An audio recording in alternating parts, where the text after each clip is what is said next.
Hi, this is Jen Rubin, editor-in-chief of the Contrarian. If you are confused about cryptocurrency, you are probably in good company. And I am no expert on the subject, but I have with me two experts who have just come out with a astonishing report in conjunction with our very own Norm Eisen.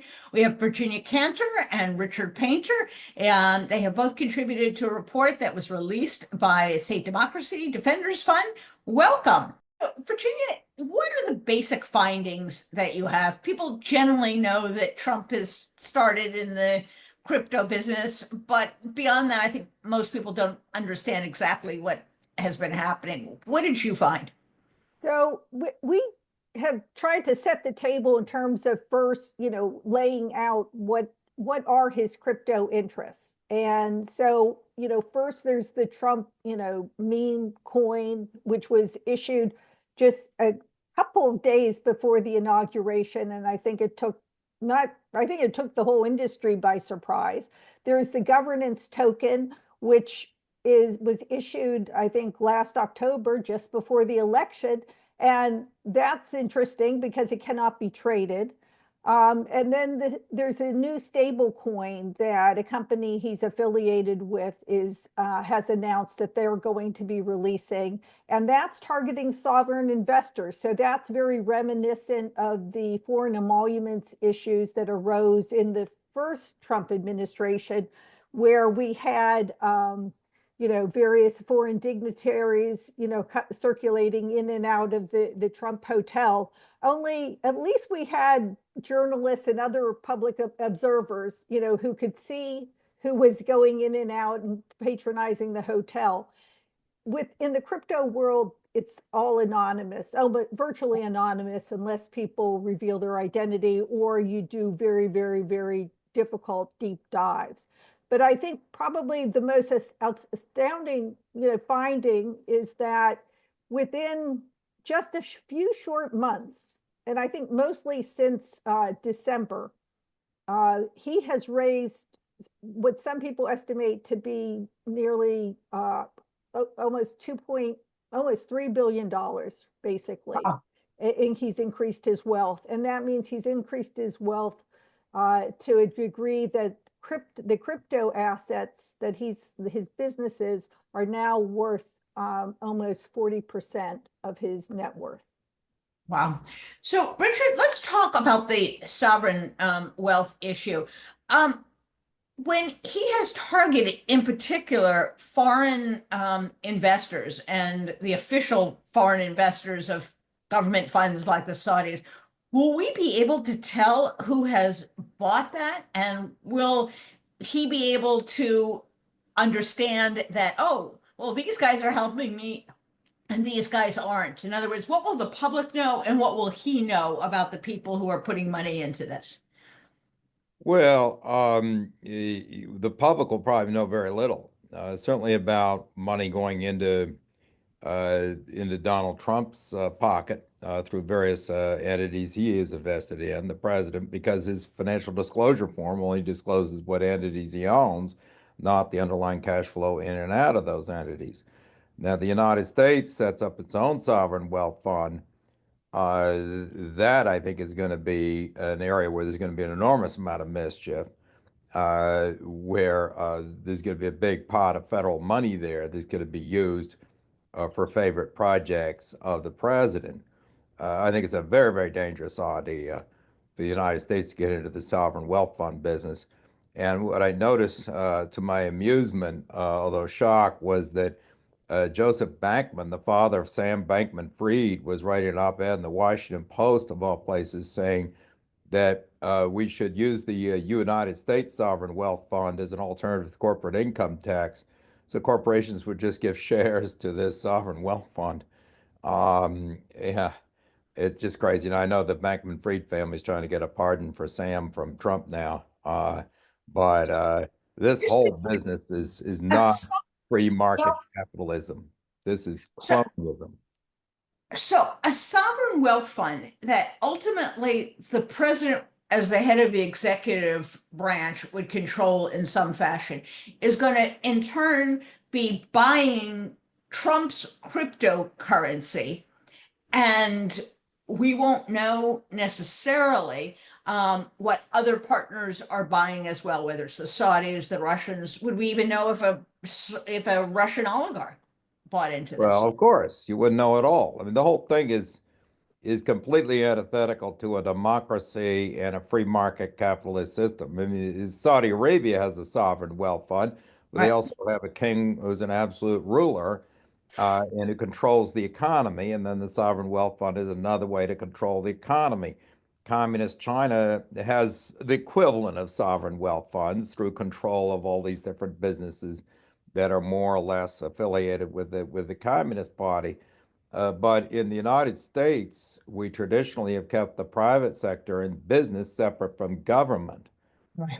We rebelled against the mercantilist system where they have the East India Company, with all their friends in Parliament and then making us drink their tea and pay the taxes.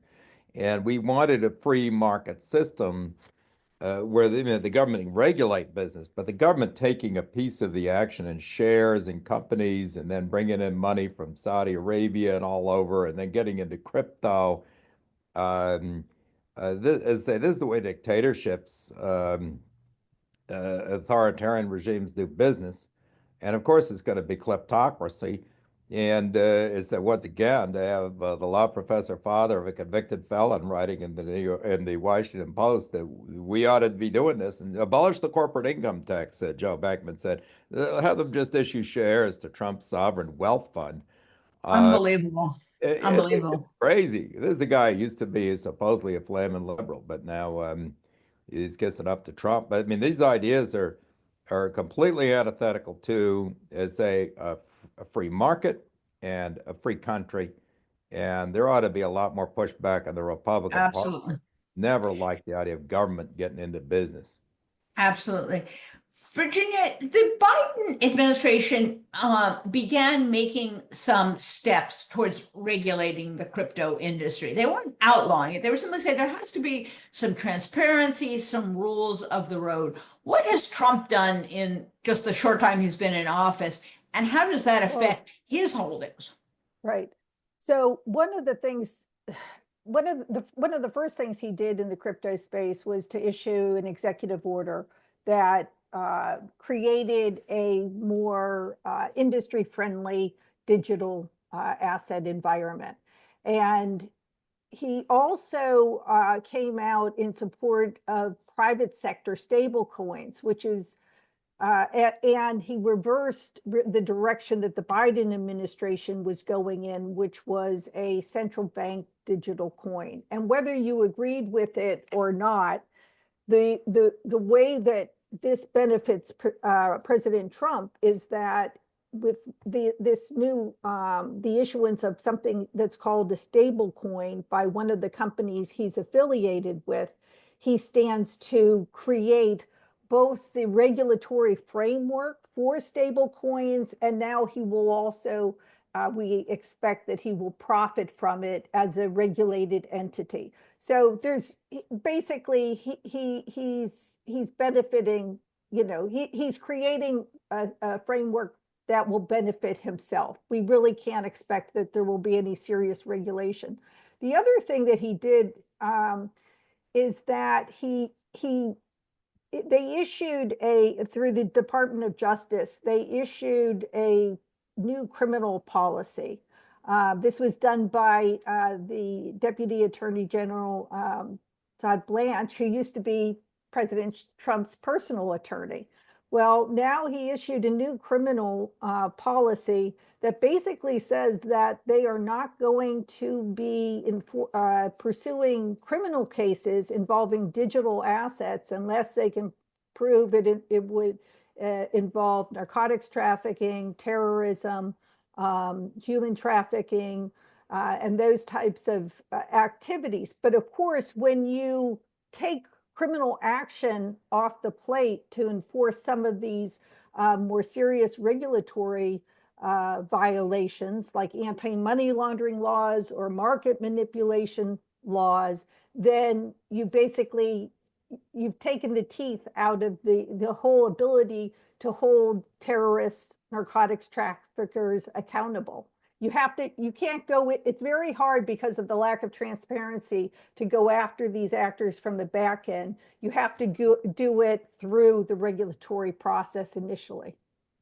I mean, that seems to be the most effective way to conduct an investigation. So, Richard, let's take the case of Bankman-Fried. Would, under the current Justice Department guidelines, would the Justice Department even have prosecuted him? They might not have for some of the, at least some of the crimes he committed in connection with digital assets, which is frightening because that was a massive fraud.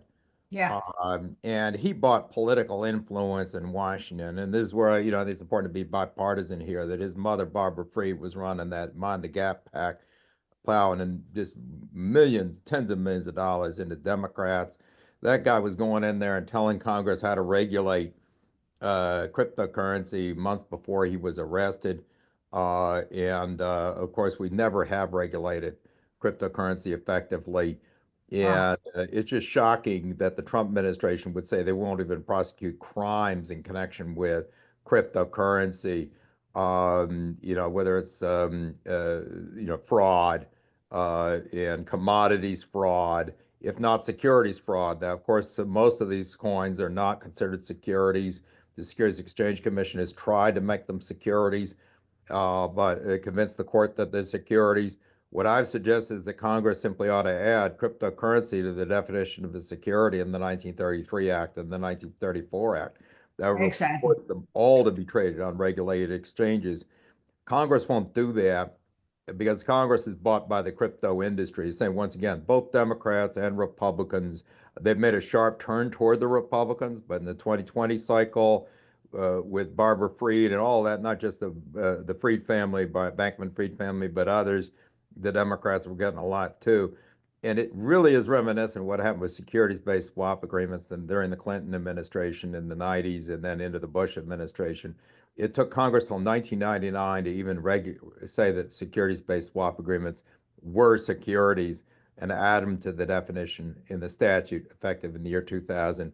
We then spent the next 8 years not getting a handle on regulation. I dealt with the International Swaps and Derivatives Association when I was in the White House, always pushing me on, well, this is a sophisticated market. Everybody knows what they're buying, and we don't need any government regulation of swaps and derivatives. Well, we saw what happened in 2008. And I just see crypto going in this direction and creating another financial crisis because nobody in either political party has been willing to bite the bullet and say this needs to be regulated. Either call it a security and put it into the 33 and 34 Act. That's my recommendation. Or create a whole new regulatory regime. But to have this just be the Wild West, trading, you know, tens of billions, hundreds of billions of dollars worth of market capitalization in cryptocurrency, this is going to end in a financial collapse. And we've seen it so many times before. And is this what we really want to do again? And I warned about this in the Biden years, and they didn't do much. The SEC was better, certainly, than maybe what we're getting now. But I am very concerned about this. And as should every American. So it would be nice if Congress did its job and legislated or even held hearings. But we'll have to keep an eye on it. Thank you both for coming.